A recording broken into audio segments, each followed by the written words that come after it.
What's going on, guys? Welcome back to another Nick 4K video. Today we're checking out a video from DVD Review Studios, and this video is titled How to Make Your Own Blu-rays and DVDs. Physical media is not dead. This might be illegal, but let's check it out.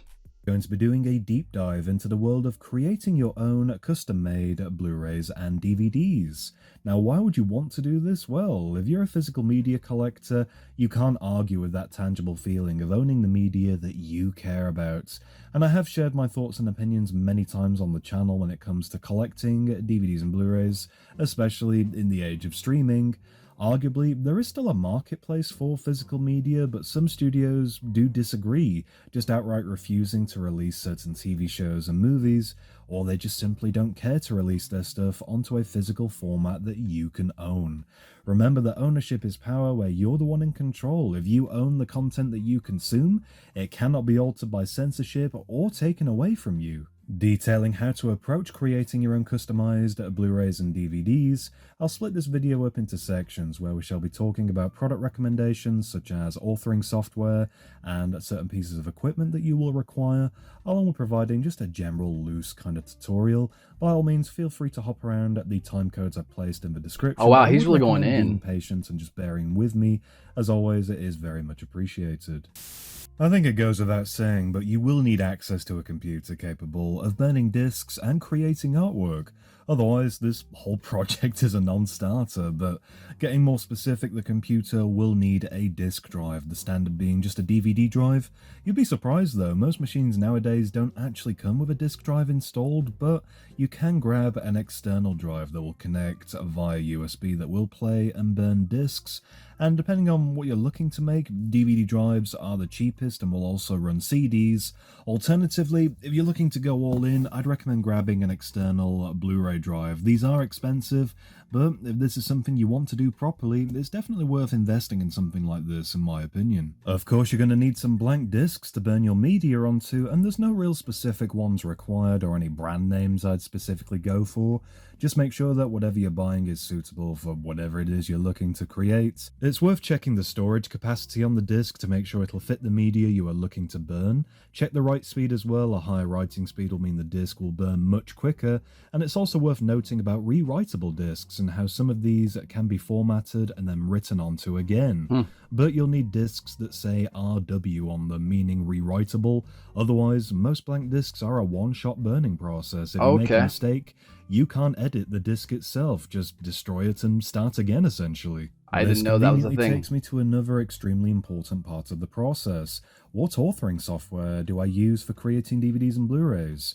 Well, there are loads of programs available online, and I've had mixed experiences with a lot of them, to be honest. Some are good and free to use, such as DVD Styler, but this only works for DVDs, and the layout is a little bit old-fashioned for my liking. More specifically for Blu-rays, another popular software I have used before is Adobe Encore. Sadly, Adobe themselves no longer support this program, therefore meaning you'll have to find a dodgy copy sailing the 7 seas. Not recommended for that kind of software, but to each their own. Even though you do have to pay to license this software, I'd recommend using UHAM Media. With the option to create DVDs, Blu-rays, and even 4Ks, this is by far the best and most reliable authoring software I have ever used for custom physical media.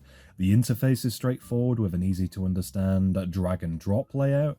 You can load up your media, select preferred audio tracks and subtitles, and creating a list of episodes for a TV show is super easy. Likewise with the option to add bonus features where possible. This program also includes pre-made menu templates that you can edit, such as adding your own graphics and music to the disc menu itself. I'll put a link to their site down below in the description, and before making this video, I did contact their customer service to provide feedback on their software, and they were very kind enough to provide me with a 10% off code for followers of the channel. There you go. So for those that are interested in purchasing the software, use the code down below in the description, and you will receive your discount at the checkout. Once you're happy with your creation, you can preview the .iso file in the software, or just burn your media straight onto the disc, and this process can take a while, but once it is done, you've done it, you own it. But how do you acquire the files to burn onto your discs, one might ask? Well, we won't delve into the specifics for obvious reason, just be prepared to set sail, or maybe check amongst your friends. Most friendship groups have at least one pirate, or so I've been told. Another point of interest, what's the playback and overall quality like on a custom? I was wondering how he was going to tackle that part of the video, because that's the big part. You know, like a lot of those stuff is you know, you can do and it's fine, but there's that one part that, you know, you got to watch out. That's the way it goes. Wise, most modern Blu-ray drives and games consoles will run rewritable discs. Some older disc drives might struggle, however, and in terms of quality, this will entirely depend on your video source file. I'd personally recommend using the highest quality files where possible for creating Blu-rays, either MKV or MP4 file formats, and providing you export and burn your media without any compression, your Blu-ray disc should match your original source file. DVDs will obviously differ because they are of a lower quality by default, so burning a HD file will result in a lower resolution. The last step to this process is creating a custom cover and disc artwork. And I'd arguably say this part is the most fun. You have full creative control on what you'd like to see on the shelf, and in terms of software to make your artwork, you'll need reliable photo editing software. Canva is extremely popular. I personally use Photoshop, but I know not everybody has access to that. Here you can load up templates, scale it to size of a DVD or a Blu-ray, and then create your artwork and print off the final result. Once you've created your cover art, there are a few materials you'll need to assemble the final product. So you'll need some empty cases and some decent printing paper, and I know most people do prefer to print onto glossy paper, giving your cover art a little bit more of an authentic look. Personally, I prefer to go for the matte finish. I always find the colors pop a little bit better. And likewise with the disc, you can create artwork online and scale it to a template. However, you'll need to print this onto sticker paper designed for discs. No specific brand is required, but this is one that I have been using for a few years and has always been pretty reliable. When it comes to printing your artwork, whether... I didn't know what to expect when I clicked on this video, but I kind of want to try this myself. I don't have any movies that are like, you know, from the high seas though, so maybe I'll have to get some. But it's one of those things where, like, I kind of want to try this part, especially like just the building the case thing. Maybe I have an extra like movie that lost its case a long time ago and I can make another one for it just to give it a shot. But yeah, this is really cool. Like, for those who like to do their own custom artwork and disc custom stuff, like, that's really cool. Like the whole being able to make your own menu, I dig it. It be the cover or the disc, you'll want to make certain the printout is the actual size of the document and not scaled to fit the page. Otherwise, the dimensions of your printout will be completely off. Don't worry too much if it takes a few attempts to get it right. Nobody's perfect. Wait, nobody's perfect. What, you just have a stroke? Artwork to the disc is honestly the worst part of this whole process for me personally. It's very tricky to position the sticker accurately and get it perfectly centered on your disc, because if you mess it up, you're either stuck with the end result, or you could maybe try peeling off the sticker, which can take forever and will likely just leave residue on the disc, therefore ruining it. So try and get it right if you can first time. Obviously easier said than done. The best and most accurate method of applying artwork I've found onto a disc utilizes one of these, the little plastic hub that comes with the DVD-R discs. So if you remove the top, you can then place your blank disc that you've burned onto the top. And then the easiest thing I've found is utilizing the center spindle piece as kind of a guide. So then you can just apply your sticker onto the top. The best method of applying the sticker itself is once you've peeled it off the paper, if you curl it and then you use the center hole as kind of the guide to go around the spindle piece, you can then gently unfold it onto the disc and then smooth out the artwork. That way there's no bubbles or anything beneath. And then ideally the artwork should hopefully look something like this. That's cool. Another method of applying disc artwork is printing onto the actual disc itself, and it's entirely up to you if you want to go down this path, but be warned, it can get expensive.